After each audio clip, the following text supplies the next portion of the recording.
Kompleksitas ini perlu dicermati oleh Polri dalam menentukan prioritas tindakan penegakan hukum.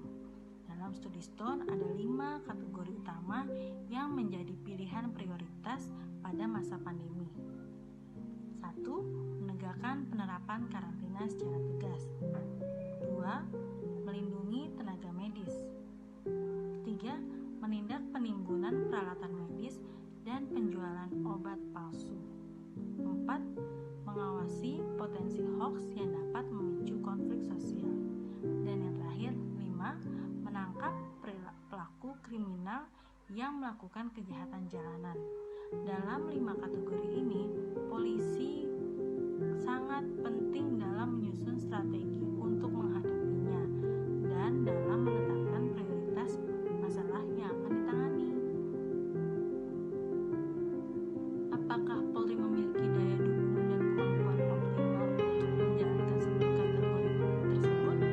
Studi Stone dan Robert memotret fenomena di beberapa negara, contohnya Tiongkok, Amerika Serikat, dan Inggris. Ternyata hasilnya sangat sulit, apalagi angka rasio polisi di Indonesia dengan jumlah masyarakatnya masih belum ideal.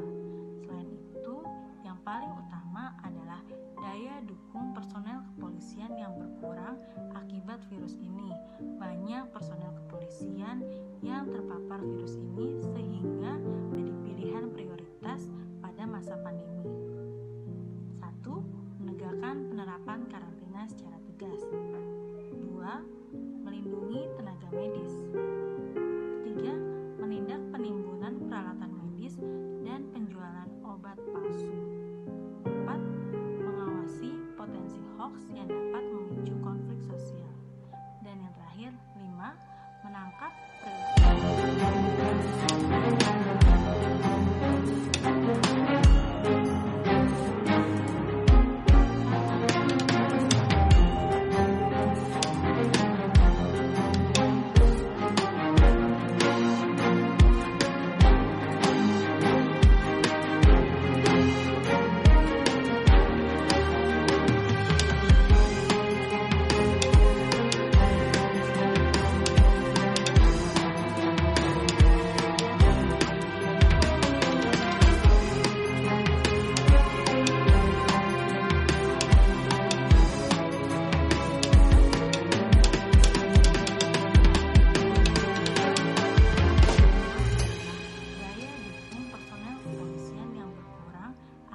virus ini.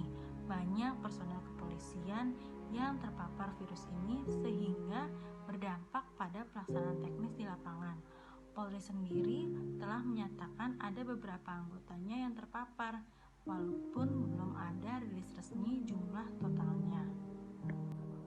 Karena itu, berdasarkan studi Stone dan Robert, pilihan yang dapat dilakukan adalah komunikasi terbuka antara kepolisian dengan pemangku kepentingan. Bentuk komunikasi ini adalah membangun dialog dua arah antara pemangku kepentingan seperti pemerintah dan DPR dan Polri. Polri perlu mengemukakan secara realistis tentang apa yang mereka lakukan, mengapa, dan keterbatasan serta ketidakpastian situasi keamanan yang akan dihadapi ketimbang mengklaim seluruh masalah keamanan masyarakat dapat ditangani hanya demi melindungi reputasi. Polisi juga harus siap menegosiasikan peran mereka dan memprioritaskan fungsi penegakan hukum pada kategori tertentu. Fungsi apa yang dapat dikurangi atau dibatasi dan sejauh mana kapasitas dan kemampuan yang dimiliki untuk menanggapi permintaan dukungan mereka dan dari lembaga dan masyarakat. Melalui komunikasi ini, maka dapat ditentukan prioritas keamanan yang akan ditangani oleh Polri dengan berbagai pertimbangan. Pilihan lainnya adalah pencegahan berbasis komunitas. Penerapan PSBB di Kabupaten Bogor dapat menjadi contoh.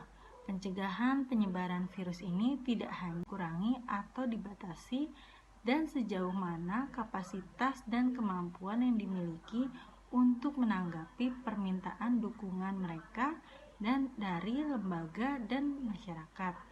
Melalui komunikasi ini, maka dapat ditentukan prioritas keamanan yang akan ditangani oleh Polri dengan berbagai pertimbangan. Pilihan lainnya adalah pencegahan berbasis komunitas. Penerapan PSBB di Kabupaten Bogor dapat menjadi contoh. Pencegahan penyebaran virus ini tidak hanya tergantung pada mekanisme pembatasan di area publik atau jalan raya, tetapi dimulai dengan basis komunitas yang paling kecil seperti RT RW, desa, dan kecamatan. Polri dapat berkolaborasi bersama komunitas masyarakat dengan mengandalkan Polsek sebagai basis deteksi diri akan potensi terjadinya masalah keamanan dalam masyarakat. Peran Bayangkara Pembina Keamanan dan Ketertiban Masyarakat atau Babin Kamtibmas bisa dioptimalkan untuk mengedukasi masyarakat sebagai pencegahan timbulnya hoaks dan stigma mengenai virus ini. Demikian YouTube channel saya kali ini. Saksikan, nantikan YouTube channel saya selanjutnya. Sampai jumpa. Wassalamualaikum warahmatullahi wabarakatuh. Kompleksitas ini perlu dicermati oleh Polri dalam menentukan prioritas tindakan penegakan hukum.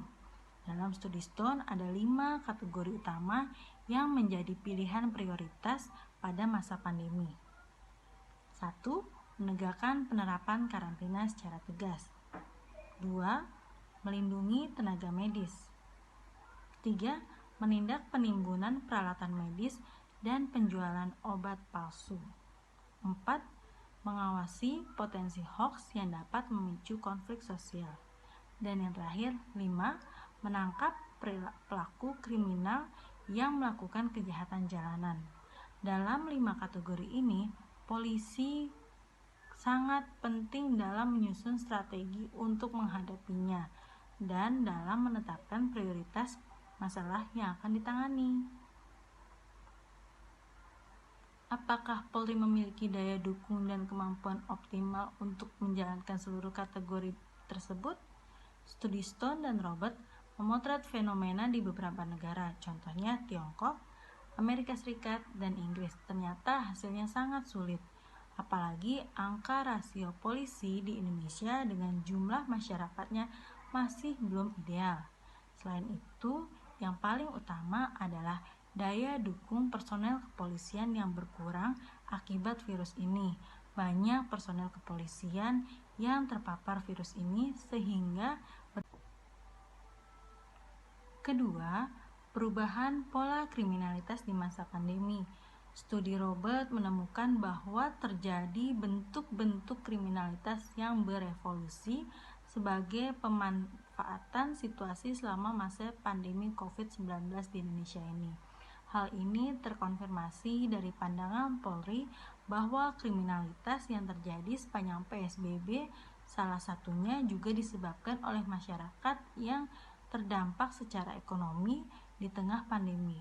Para perilaku kriminal memanfaatkan situasi pembatasan sosial yang membuat lingkungan sepi untuk melakukan aksinya. Sekarang kita berlanjut membahas tentang kompleksitas masalah dalam penegakan hukum PSBB. Jika melihat substansi maklumat atau operasi yang dilakukan, tugas Polri memiliki lebih banyak bergerak di area penindakan terhadap pelanggaran ketimbang pencegahan. Terlebih lagi, area penindakan tersebut ingin dicakup semuanya oleh Polri tanpa mempertimbangkan kesulitan teknis di lapangan. Padahal Polri pun perlu menyadari bahwa dari sisi internal masih terdapat banyak keterbatasan atau daya dukung seperti sumber daya Polri, seperti jumlah dan kemampuan personil yang bertugas, koordinasi dengan stakeholder yang masih sangat lemah, dan macam-macam. Dalam banyak studi, keterbatasan di atas belum sepenuhnya dapat diselesaikan oleh pemerintah sendiri. Namun, Hal yang tidak bisa diabaikan adalah pandemi telah menciptakan masalah keamanan yang sangat kompleks. Hal ini patut dicermati oleh Polri. Kompleksitas ini setidaknya dari 1. Tingkat kejahatan sepanjang masa pandemi dan PSBB mengalami kenaikan maupun penurunan. Pada bulan Februari terdapat 17.411 kasus. Pada bulan Maret naik menjadi 20.845 dan pada bulan April turun kembali menjadi 15.322 kasus. Walaupun secara kuantitas menurun, terdapat potensi kejahatan di beberapa sektor yang patut diwaspadai selama PSBB seperti kejahatan jalanan, contohnya penjamretan, perampokan, dan pencurian kendaraan bermotor. Satgas ini memiliki beberapa subsatgas, diantaranya yang pertama tentang pidana umum atau PIDUM, bertugas menindak kejahatan konvensional seperti pencurian, penjarahan, perampokan, dan tindak pidana bencana alam, serta tindak pidana karantina kesehatan. 2. Subsatgas ekonomi, mengawasi dan mendidik penimbunan bahan makanan dan alat kesehatan, menindak pelaku ekspor antiseptik, bahan baku masker, dan alat pelindung diri atau APD, serta penindakan terhadap obat atau alat kesehatan yang tidak sesuai standar atau izin. Yang ketiga, Subsatgas tentang cyber, melakukan penindakan terhadap provokator dan penyebaran hoaks terkait penanganan COVID-19 di Indonesia. Padahal sebagaimana tertuang dalam Undang-Undang Nomor 2 Tahun 2002, fungsi Polri tidak hanya penindakan, melainkan juga pencegahan melalui upaya persuasif yang dapat melibatkan masyarakat. Tampaknya hal ini tidak menjadi prioritas bagi Polri mengingat dalam maklumat tersebut, Polri ingin mengarahkan semua potensi kekuatan untuk mendukung pelaksanaan PSBB. Maklumat Kapolri ini menyatakan bahwa Polri mendukung penuh kebijakan pemerintah terkait penanganan COVID-19 dan memutus mata rantai wabah corona di Indonesia melalui penindakan kepada masyarakat yang masih berkumpul. Selain itu, Polri juga fokus pada penanganan kejahatan yang berpotensi terjadi saat penerapan PSBB, seperti street crime, perlawanan terhadap petugas, masalah ketersediaan bahan pokok, dan kejahatan cyber. Untuk mendukung aspek penindakan, Polri menggelar operasi kontingensi Aman Nusa 2 tahun 2020.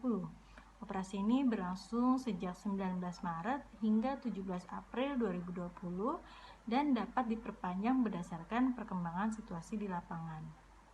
Di masa pandemi COVID-19, Polri mengemban fungsi penegak hukum yang ditegaskan kembali melalui Maklumat Kapolri Nomor Mak-2-3 Tahun 2020 tentang kepatuhan kebijakan pemerintah dalam penanganan virus corona.